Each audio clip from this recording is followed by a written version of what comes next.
Oop. Oh, hi! Hey, we're continuing our celebration of Pride Classic Films with Boys in a Band. A comparison of the two films, one from 1970, the original, and the new one from Netflix in 2020. Show me that move, Deb. I can't get it down. Okay. Da-dum-bum-ba-dum-da, hold on, I'm coming, hold on, I'm coming, da-dum-ba-ba-da. Oh, you'll never get it. Oh, for God's sake.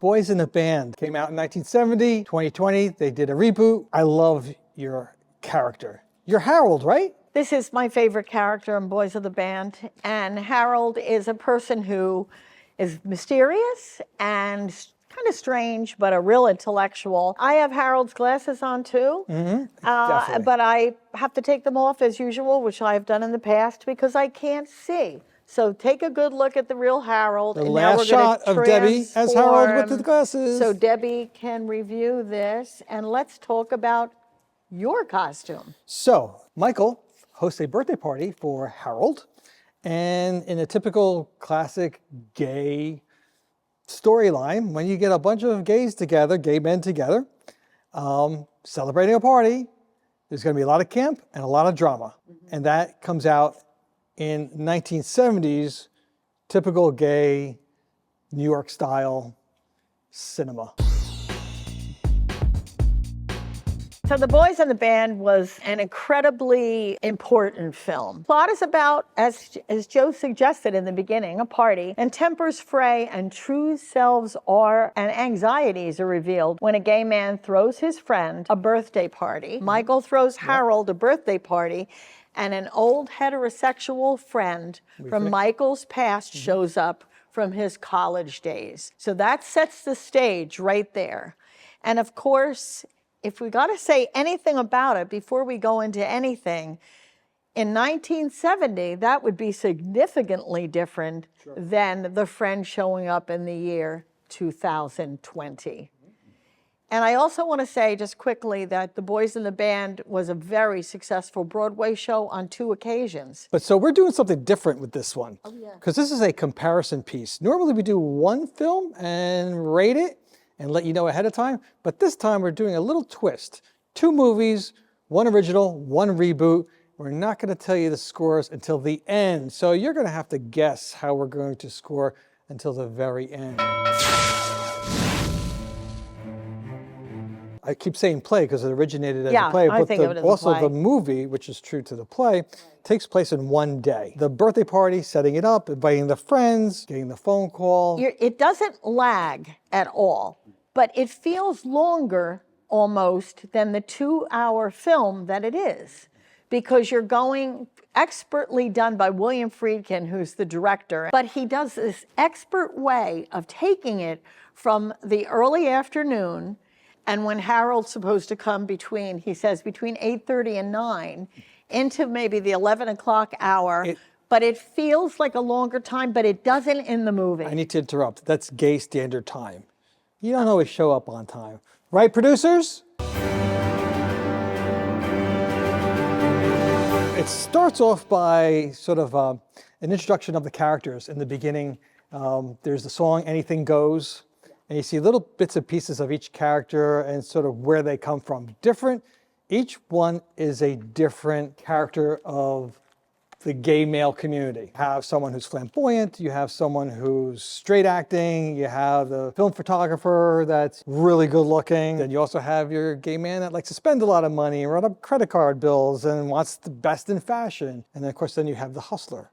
So the film starts off with Donald and Michael having a conversation. Now, you get the sense that they had a prior relationship. They kind of say it, but it really didn't work out, but they stayed friends.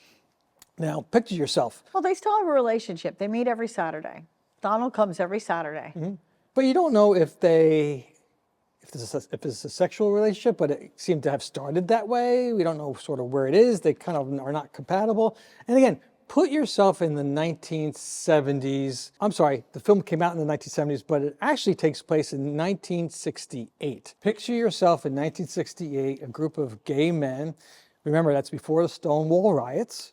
That's also before the American Psychiatric Association took homosexuality as a mental disease. It's also during a time when homosexuality was considered a crime. So you're in a stage where, an environment where immediately being yourself, you're lesser than everyone else. You're criminal. You you've got have to something be wrong with closeted. You would have lost a job. You would have been exonerated. Not exonerated. You would have been a pariah to people. Right. That's so for the sure. group of gay men are sort of like, it's like a tribe. Like everyone who has some kind of connection, even though you're different, you're all coming together so you can be yourself. And that's what takes place in the apartment. They have a conversation, they go about their ways, and then all of a sudden, Michael gets a call from his, quote, buddy from college. And that starts a conversation where, he calls very upset. He's flown in from Washington. He's married. And he doesn't know that Michael, he thought Michael was straight from college. Right. And Michael automatically, hearing that, kind of straightens up. So he tells Alan, his buddy from college, Michael's like, it's not such a good time right now. He pushes it off. Okay, they're going to meet tomorrow. All right.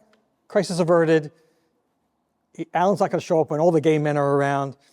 Party continues. So then party goes come. You have Emery, who's the flamboyant gay man, coming in with his lasagna, followed by the straight acting couple. Hank is a school teacher, but he's also just recently divorced because he's fallen in love with Larry. Larry's a kind of a player. Yeah. He wants a relationship, but his definition of a relationship is They share a place. They share a and place. That's about it. I'm with you, but I don't want to hold myself back sexually. So that also means that he plays around. Donald, Michael's friend, as I mentioned earlier, is your everyday person, everyday man, but he goes to therapy because of his, quote, gayness.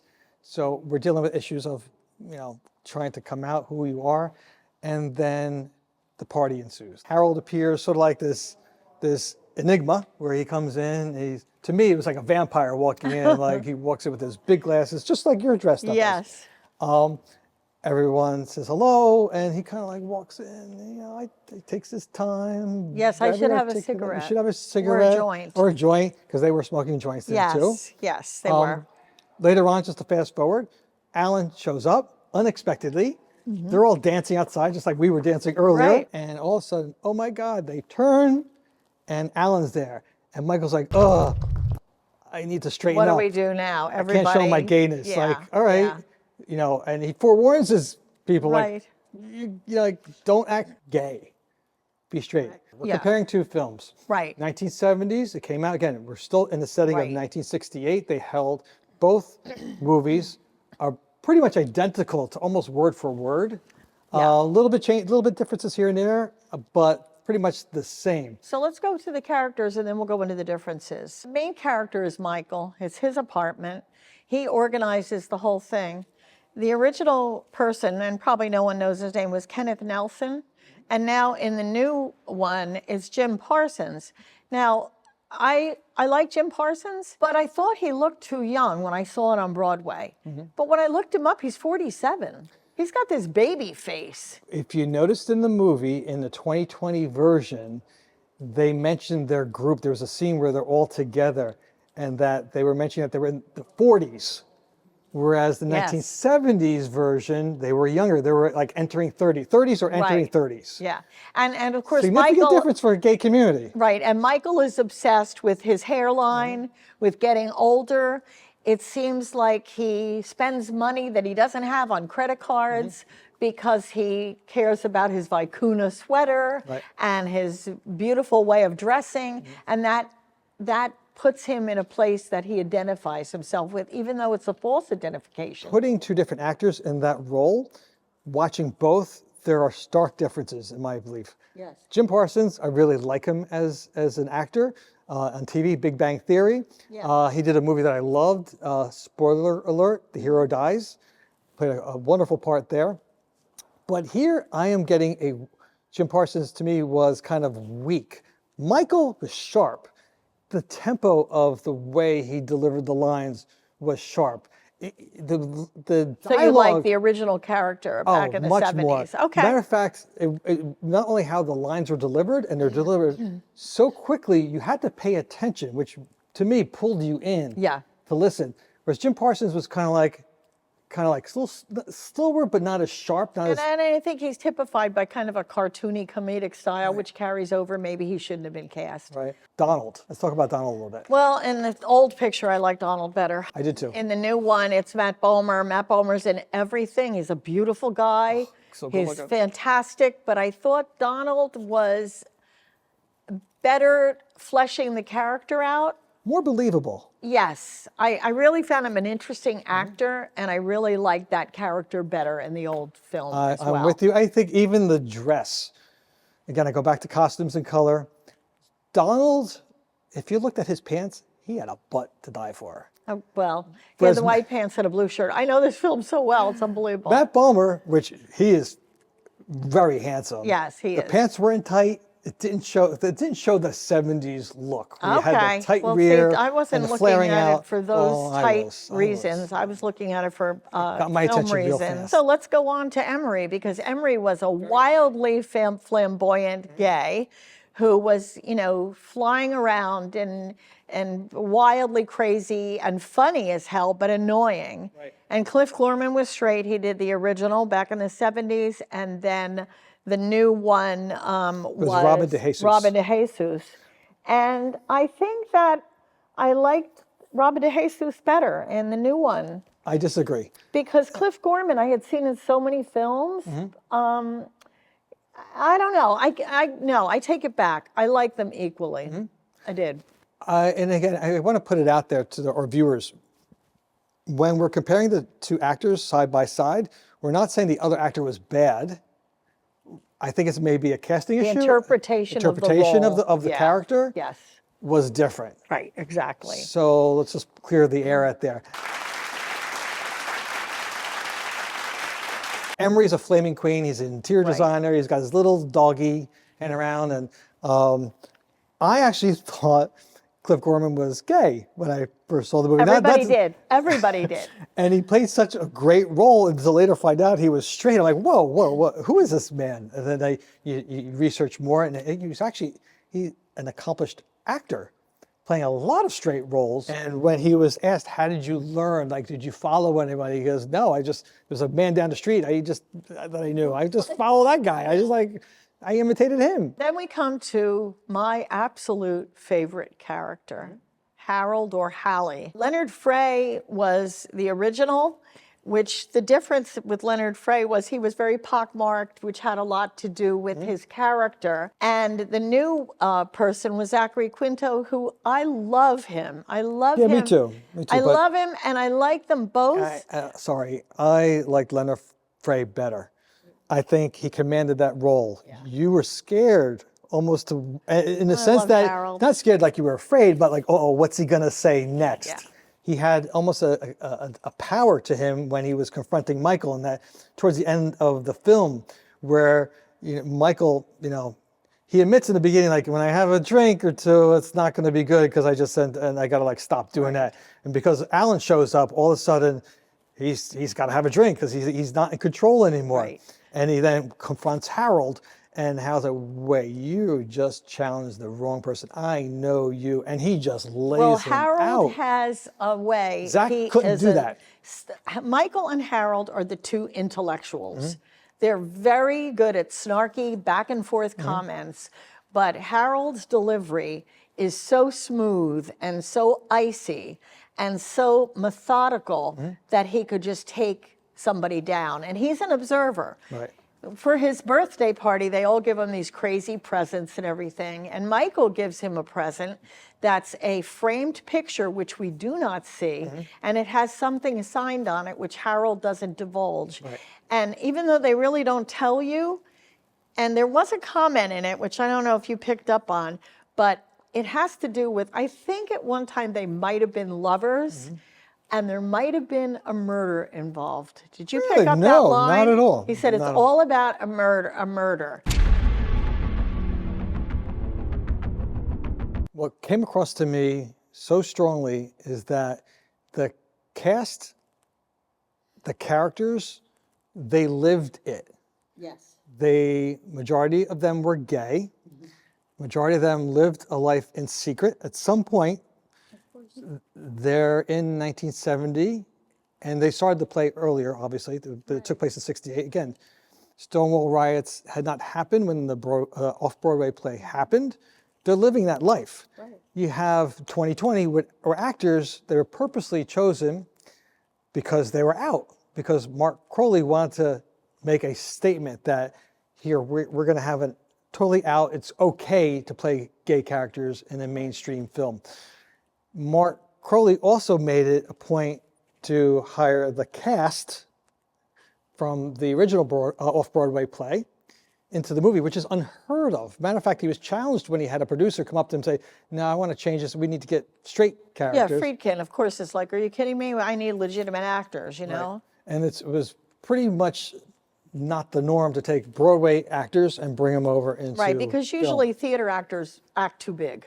They're too loud, they're too much, you know, they don't have the subtlety that actors need. But one interesting thing is that Lawrence Luckenbill and Cliff Gorman weren't gay, but in the coming years from 1984 to 1993, 5 of them died from AIDS. Yep. So it was, you know, and of course, back when they made it in 1970, AIDS was like, I think it hit big in New York in 84, as I remember. Early 80s is when the gay cancer was announced. Yeah. I think it was on Newsweek. And no one knew exactly what it was. And then one by one, these characters from the movie were dying of AIDS complications. Exactly. Yeah. Again, it's a different field. Matter of fact, there was a story where Cliff Gorman, is it? Sorry? Yeah, Cliff Gorman was Emery. Yep. So that Cliff Gorman took in Robert Latoureux into his house with his wife during a time when he was suffering from AIDS. He also had a drug addiction that came back. He relapsed. And it really said a lot about Cliff, and not only him as an actor, but he really felt as a family, since he was with him all those years off Broadway and in the movie. It's true. To take him in. But it must have been, you know, an incredible time to live in that era, to then watch your friends die. Yeah. Let's talk about the director. Now, William Friedkin, but he was probably one of the greatest American directors. He did The Exorcist, he did The French Connection, and Dominic Dunne, who is a great writer in New York, chose him and worked with him, believe it or not, on the Smothers Brothers Comedy Hour, and that's how he met him. Second one was directed by Joe Manganiello, who did Angels in America, and he also works with Ryan Murphy on American Horror Story. And Mark Crowley is the writer who originally wrote it because he thought gays weren't represented enough in American theater, and he had this wonderful idea for it.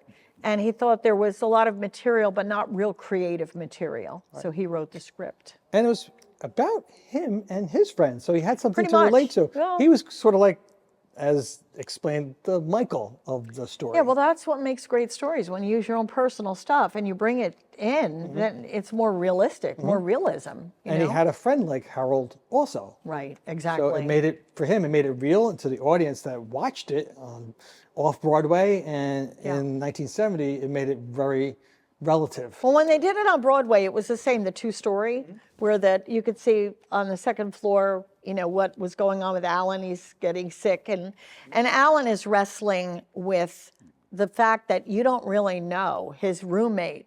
Was he gay? And he never came out because he is married. But why is he in New York? Why does he need to talk to Michael? Is it because he's breaking up with his wife? Is it that he has these homosexual tendencies that he wants to talk about? And while he's there, he's very attracted to the teacher and says, oh, what a handsome man you are. You look like you work out in a gym. You're this and that. And they all are, Emery goes wild and goes, well, you know, are you looking at him? And it's making him more and more uncomfortable. Alan is who he's drinking. Right. And he ends up And really actually, losing it. Alan confronts Emery by punching him. Punches There's him. a fight scene. Yeah. because again, is he denying himself and taking it out on someone else because I don't want to be that kind of gay. Yeah. That's not me. And then there's the confrontation between Michael and Alan, where Michael discloses that their other college friend, according to Michael, Yes. had a relationship with Alan, but Alan completely denies Denies it. it.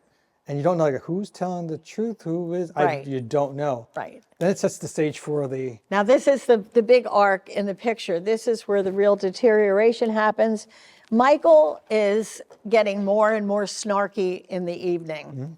And once Harold comes in, they start a verbal, intellectual war. And Michael decides to do a parlor game, and that is to have everyone call a person from their past that they were in love with, but the other person was straight and they were wanting to tell them. And it's a nasty, nasty game. right, and you felt that nastiness. With Jim Parsons, you didn't get that. Right. With the 1970s version, you Nelson. felt like, oh my God, what? Yeah. And because they were drinking, everyone was smoking pot, everyone's kind of loopy, they were doing it. Like they were being commanded to do this, and they were following But it Michael's was really orders. hurting. Bernard is the one African-American character in it, and he calls his mother worked in a house as a housemaid, and he was friends with her son, and he loved him, and they went swimming at night, you know. But the one thing I liked about the modern one that Okay, was you're not going to say the different- flashbacks. The flashbacks. It was brilliant. I hated it. No, I hated it. No, that's Yes. so essential to an exposition. There Bull was nothing crap. wrong Bull with that, Joe. crap. No. I thought it was great. And in Here- the beginning, you know, in the beginning, they didn't. Okay, dumb audience, we're going to show Now we're gonna you by fight. showing news We're and gonna sex fight. scenes. No, you don't have to. But you're That's what looking it at it more was. sensitive. But it's good to get a flashback. And in the beginning, they also showed Cowboy and Harold in the opening segment, which they did not do in the original. And And I the was dialogue. okay with that because The it made dialogue the between viewer- Michael and Donald was expanded. The dialogue was expanded in this second version. Didn't like it. Yeah. To me, I did. to me, I think it was done for the sole Gratuitous? purpose, yes, sole Salacious? purpose to get an R rating. Because Boys in the Band was rated R, 1970s. Anything that had dealt with gay, it's automatically an R rating. Yeah, but And wait a minute. And if they Yeah. showed flesh, any kind of flesh, although there was Flesh. one little butt scene by Donald. Well, Donald has Matt a nice Bomer's butt. always naked and everything, too. But, right, and of course, in this 2020 version, Matt Bomer is naked. You see course. some bush. You see, some, I thought that was just a girl thing, Bush, no? no, this Bushman. Or George Bush? No? No, Okay. this is Bushman. All right. And then you see the scene where they're in the bathhouse, Yes. and there's action there. Then you see the pool scene with, excuse my language, dick pics. But you have a gay Stop. director. No, I got this one. I'm in control. I am Michael. I am in control. All right. I am I'll in wait. control. I'll wait. I challenge that if they showed any kind of flesh in the 1970s version, immediately it would have went from an R to an X. In 2020, had they produced the film the same way, I dare to say it would have been a PG-13 movie. So they added the sex scenes for a couple different reasons. One, to get the R rating, to make sure that they got that comparison. Number two, I think the gay viewing audience wanted to see some flesh, especially Matt Bomer. I mean, come on, who wouldn't want to see any of Yeah, that? where was it? Me too. I don't care. There you go, the street. beautiful. Females too. Yeah.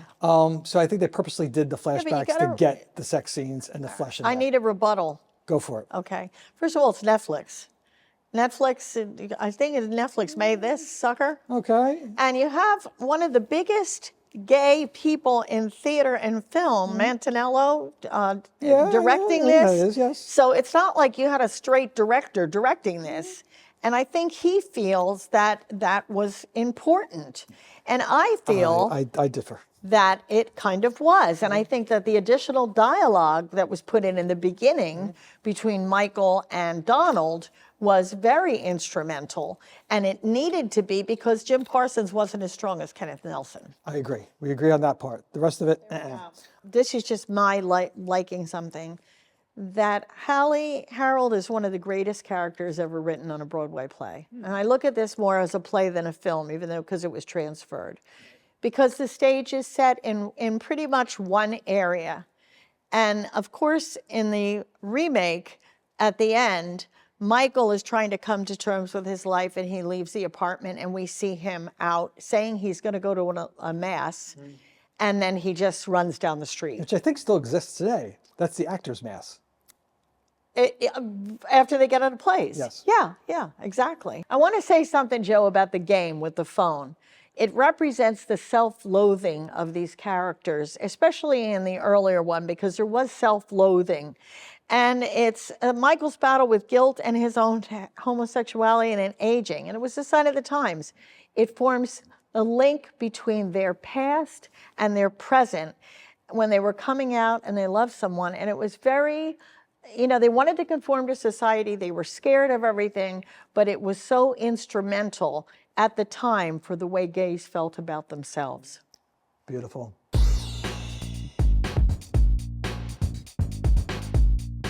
The Boys in the Band, Something Personal. It's on right now on Netflix, a documentary about the making of the 2020 version. Okay. And it's about 30 minutes. It's really worth watching. So I watched it and I was thrilled to see it. Number 2 is Call Me By Your Name, 2017. It's about a relationship between a 17-year-old boy, Timothy Chalamet, flavor of the month, and his father's older research assistant, Armie Hammer, who as of late hasn't been in the wonderful zone of Hollywood, in 1980s Italy. It's kind of a travelogue too. It's beautiful to look at. Number 3, Midnight Cowboy. And Joe talked about it before. The rating system changed over time, but it originally had an X rating. It's initially, the first film to get an X rating and in the old rating system, and Jon Voight and Dustin Hoffman star in 2 career-making performances. And you can't miss it. That if you love film, if you haven't seen Midnight Cowboy, you gotta watch it. And number 4, he's gonna be very happy when I say this, Rope. Alfred Hitchcock's first color 1948 film starring Jimmy Stewart and Farley Granger and John Dahl as 2 men who want to pull off the perfect murder like Leopold Loeb, which was an old movie, black and white with Dean Stockwell and Bradford Dillman called Compulsion. And it has gay overtones and undertones. It doesn't really come out and say it's gay, but it certainly has those overtones. So that is my watch list this week. Can I add one? Sure. It's not a movie, it's a documentary. Okay. And I know you know this one. Oh, I know what you're going to say. Celluloid Closet. Unbelievable film. So cinephiles out there, or anyone who's a lover of film, tells a great story about the history of being gay. And gay zillions cinema. of film clips. It's just incredible. And you could watch it in less than 2 hours. You get such a wealth of information. Actually, until Celluloid Closet, I didn't know there were gay overtones in Spartacus. The snails and oysters scene. Because when I saw Spartacus, I was young and I was like, snails and oysters? Well, wasn't there a deleted scene with Tony Curtis? Yeah, well, we knew he was giving him a bath, Crassus or whatever. But the snails and oysters, I didn't know what that represented until I saw Celluloid Closet. So you'll have to watch that. Yes. The Hyacinth Foundation helps people who live with HIV help to stop the spread of the epidemic and to serve as a critical voice in the public debate surrounding AIDS in New Jersey. As we learned in this episode, many of the lead actors died of AIDS, 80s and early 90s. Back then, the resources weren't available. There really wasn't much available because it was pretty much an unknown disease, underfunded disease, and people were left helpless. Nowadays, there are many organizations, and the one that we're recognizing today is the Hyacinth Foundation. They're located in New Jersey. There's 8 offices in 7 cities. And while there are more resources and medications to prevent the spread of HIV, challenges still exist, and the work is far from being over. They have a staff of 100 employees and more than 75 volunteers to collaborate tirelessly to stop the spread of HIV, sexually transmitted infections, Hep C. Through education and prevention strategies, they provide wellness and behavioral health services. They meet the unique needs of the HIV community, whether you're gay, bisexual, transgender, women, addicts, through safe and supportive programs. They address the stigma of having HIV, the housing challenges, and the barriers to care and treatment. And they educate lawmakers and lobby for corrective and progressive legislation on HIV-related issues. So we recognize the Hyacinth Foundation. If you're in the tri-state area, reach out to them. Even if you're not, if you're watching somewhere far away, feel free to contact them because they'll have the resources necessary to direct you to the right place to get the help that you need. So to the Hyacinth, and if I may add, you have great fundraisers. They always raise money. My husband and I attend their gala every year with some celebrities, with some fun, silent auction. They also have a casino night. So if you don't know how to be supportive, go to an event, buy a ticket or two, donate, and help prevent the spread of HIV.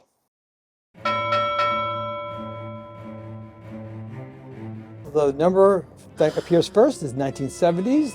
The Right. number that appears second is 2020. On the count of 3, 1, 2, 3.